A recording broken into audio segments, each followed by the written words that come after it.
बोला का भाव बा तोहरा, बोला का भाव बा तोहरा चुनरी के हो।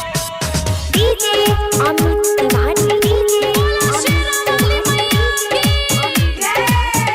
बोला का भाव बा तोहरा, बोला का भाव बा तोहरा चुनरी के हो।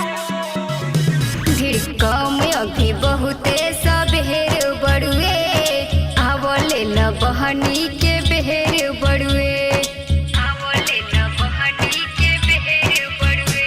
धिड़कम अभी बहुते सबहेर बड़ुए, आवले न बहनी के बेहेर बड़ुए।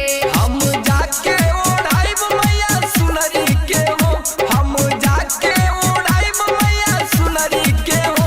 बोला का भाव बा तोहरा चुनरी के हो, बोला का भाव बा तोहरा चुनरी के हो। DJ Amit Tiwari, DJ Amit Tiwari, DJ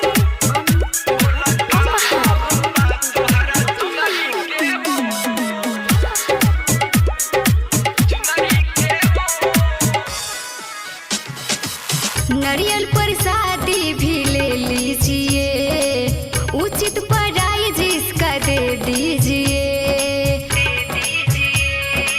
उचित कहाँ बोला तालु तू।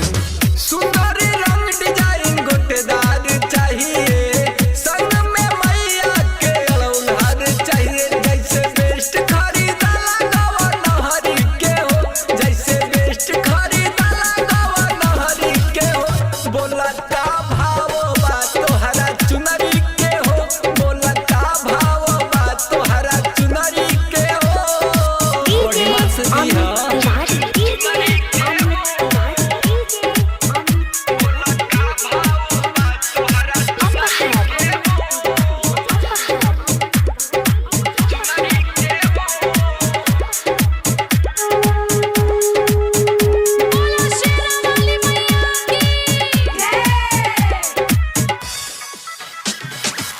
दर्शन करे के मन में ले आस अइले, रंजन राज संग में विकास अइले, विकास अइले।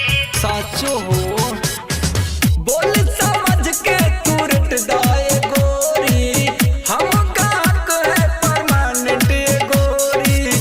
जैसे चाही ना दे